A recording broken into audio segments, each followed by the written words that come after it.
మత సామరస్యానికి ప్రతీకగా నిలిచే మొహరం వేడుకలు మంచిర్యాలతో పాటు కొమ్రమి మాసోబాద్ జిల్లాలో ఘనంగా ముగిశాయి. మంచిర్యాల జిల్లాలోని మందమరి పట్టణంలో మొహరం సందర్భంగా అత్యంత భక్తి శ్రద్ధలతో పీరీలను ఊరేగించారు. కులమతాలకు అతీతంగా భక్తులు తమ మొక్కులు చెల్లించుకున్నారు.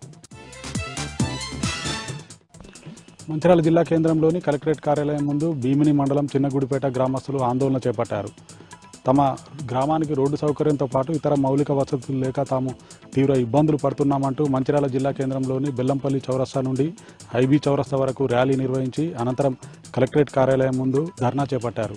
పలు షరతులతో కూడిన వినతి పత్రాన్ని జిల్లా కలెక్టర్ కుమార్ దీపక్ అందించారు. చిన్నగుడిపేట గ్రామస్తులు మంచిర్యాల బెల్లంపల్లి రైల్వే స్టేషన్లను పరిశీలించారు. దక్షిణ మధ్య railway GM Sandeep Mathur Bellampalli railway స్టేషన్లోని 3వ రైల్వే లైన్ పనులతో పాటు 3వ ప్లాట్ఫామ్ నిర్మాణ పనులను పరిశీలించి మంచిర్యాల రైల్వే స్టేషన్లో అమృత్ భారత్ స్కీమ్ కింద చేపట్టిన అభివృద్ధి పనులను పరిశీలించి పనులను తొందరగా పూర్తయ్యేలా అధికారులు చర్యలు తీసుకోవాలంటూ ఆదేశాలు జారీ చేశారు. ఈ కార్యక్రమంలో పలువురు రైల్వే శాఖ అధికారులు పాల్గొన్నారు.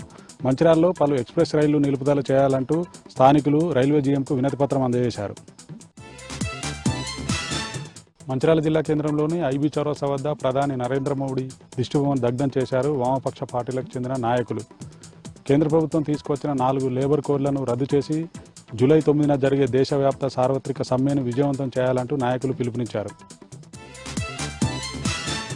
మంచిర్యాల జిల్లా చెన్నూరు పట్టణంలో ఇసుక రవాణా చేసే ట్రాక్టర్ యజమానులు ట్రాక్టర్ నిలిపివేసి ఆందోళన చేపట్టారు. బతుకమ్మ వాగు నుంచి ఆన్లైన్లో ఇసుక తరలింపులో మట్టి రావడంతో తాము ఉపాధి కోల్పోతున్నామని, అధికారులు గోదావరి నది నుండి ట్రాక్టర్కు ఆన్లైన్ సౌకర్యం కల్పించాలంటూ ట్రాక్టర్ యజమానులు డిమాండ్ చేశారు. మంచిర్యాల జిల్లా కలెక్టరేట్ కార్యాలయం ముందు దివ్యాంగుల హక్కుల పోరాట సమితి ఆధ్వర్యంలో దివ్యాంగులు ఆందోళన చేపట్టారు. కాంగ్రెస్ ప్రభుత్వం ఎన్నికల్లో హామీ ఇచ్చిన విధంగా 6,016 రూపాయలు పెన్షన్ను చెల్లించాలంటూ దివ్యాంగులు డిమాండ్ చేశారు.